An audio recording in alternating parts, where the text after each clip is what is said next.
Hey, this is Nat, and we're off our couch at Epcot in Walt Disney World in Lake Buena Vista, Florida, to write the news right here at Epcot at Walt Disney World, Guardians of the Galaxy Cosmic Rewind. We're here for the passholder preview, so we're going to walk you through our experience of writing this for the very first time. We won't have a chance to write this again until May 27th or later, since May 27th is the official opening day of the new ride.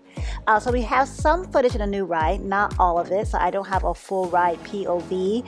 So we want to share our experience with you all, and hopefully you can share your experience with us also if you've already been on the ride or when you do get a chance to ride it. So this ride is based off of the Guardians of the Galaxy movies, of course, and you can see this gargantuan Xandarian Star Blaster from far, far away. And as we get closer, we're seeing how huge this really is. I read an article about the ride for USA Today that stated you can actually fit 4 spaceship Earths in the building for this attraction. So seeing the size of the Xandarian Star Blaster gives you an idea of how big this attraction is, but I feel like that comparison of the spaceship Earth really drives the point home. As pass holders, once we receive the email for the pass holder preview, we have to select a half-hour time frame for our arrival slot. So needless to say, the plan was to get here early, and we did. We did not want to miss our time slot. So we did more than just check out this ride. So please subscribe, and we can hang out and get off our couch here in Epcot again in future videos and check out the rest of our trip here today. So back to our main attraction. We've been staring at the Xandarian Star Blaster. Now we're walking into the attraction. This is one of the largest fully enclosed coasters in the world, and this is also Disney's first reverse launch coaster. So the kids and I are riding it today. We're really excited to check it out and see what this is all about. The minimum height requirement for the ride is 42 inches, so my daughter is good to go. Right now we're in the Galaxarium, if I'm pronouncing that right, if I'm pronouncing any of these words right. My cosmic vocabulary could use some help. So this area resembles a planetarium. As you can see, there are planets and stars, and the aim of this part of the attraction is to introduce us to Xandar and educate us about this planet, which is the home planet of the Nova Corps and Intergalactic Police Task Force as seen in the Guardians of the Galaxy movie. And from what I read from an article by Disney Food Blog, and I'll link all the articles that I'm referencing for the ride in the description box if you do want more in-depth information about the ride. This presentation is over 30 minutes, which is cool. So if you have a wait, you're not seeing the same thing over and over again. The line is moving pretty quick for us though, and we're moving upward to another area where there's so much to see. There's a model of a Xandarian city, models of starships, uniforms. I kind of wish we weren't moving so fast, which is crazy to say because we do want to get to the ride, and being stuck in a forever line with 2 kids is definitely not fun. My point is that there is a lot to look at. There's also a show playing where the team members of the Guardians of the Galaxy are being interviewed.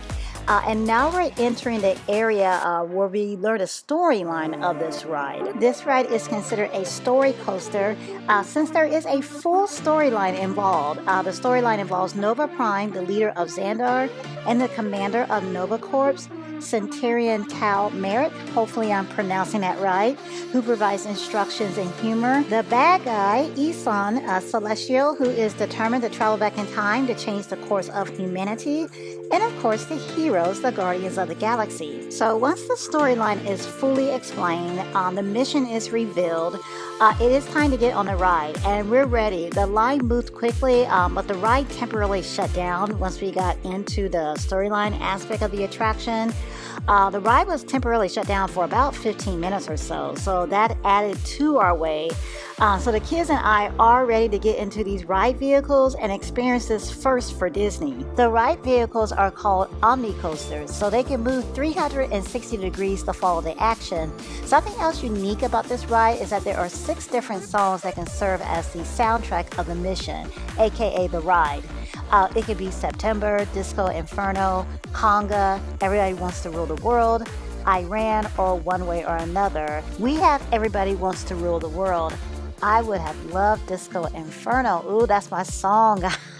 Maybe next time after the 27th. There are zipper pouches in front of us that should be used. I should have used mine most definitely. I have on a chest strap with my GoPro, and I thought I could hold my phone to get some more angles during the ride. Because I have handheld on so many other rides at Epcot, and no, that is a bad idea on this ride. Once we hit that reverse launch, I was holding onto that phone for dear life, and for some reason my GoPro stopped recording, and the ride was moving so fast and twisting and turning so much, I lost my stomach like 5 times. I couldn't breathe, which was making it impossible to troubleshoot and figure out why my GoPro stopped recording. Plus, I ended up cuddling my iPhone like a newborn to make sure I didn't lose it. There's just so much action on this ride. The reverse launch is amazing. And there's a part where it looks like we're spiraling around a huge white planet that is just remarkable. The action of the coaster is thrilling. The graphics are out of this world, no pun intended. I love the ride. I had tears coming out of my eyes at the end, and my son asked, "You're crying too?" We were both in tears from all of the action. And this is where the action really picks up. This is where the reverse launch happens. Prior to that, I would say on a scale of 1 to 10, the intensity was about at a 6. The reverse launch, I think it took it up to an 8. Then shortly after that, it jumped to a 10, and it stayed there until the pretty much the end of the ride. And then I was finally able to exhale and hit record again on the GoPro to capture the end of the ride. I really love the idea of a story coaster. I really enjoy having more than just a coaster that is different and unique. Plus, if you're not really a huge roller coaster fan, if you don't really get a kick out of the thrills, having your stomach dropping, the jerking, and the movement that roller coasters are known for, it's nice to have the graphics as a distraction, other than just seeing how extremely high you are and the drops that are coming up ahead. Plus, it's in the dark though, so that helps too. It cuts down on the fear and worry. We're heading outside now. I thought it would take us through the gift shop, but it doesn't seem like it's open just yet. It's named Treasures of Xandar, and I imagine it'll be ready to go by the 27th. As far as the ride is concerned, we absolutely loved it. My son wanted to go 100 more times in a row. My daughter said she could do 1,000. It was such a great time. We want to know what you think. Have you already experienced Guardians of the Galaxy Cosmic Rewind? Do you have plans in the near future to experience it? Please share with us. Tell us all of your thoughts. Absolutely, let's talk about it.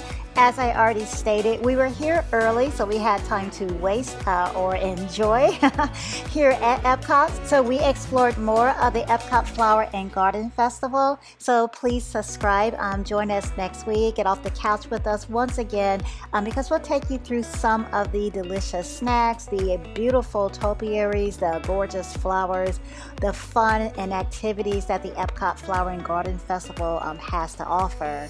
Thanks so much for getting off the couch with us here at Epcot for the Guardians of the Galaxy Passholder Preview event. Thanks so much for subscribing, sharing, liking, commenting. We appreciate all of the support. Thank you for getting off the couch with us week after week. The adventures cannot happen unless you guys join us off the couch, and so we definitely appreciate it.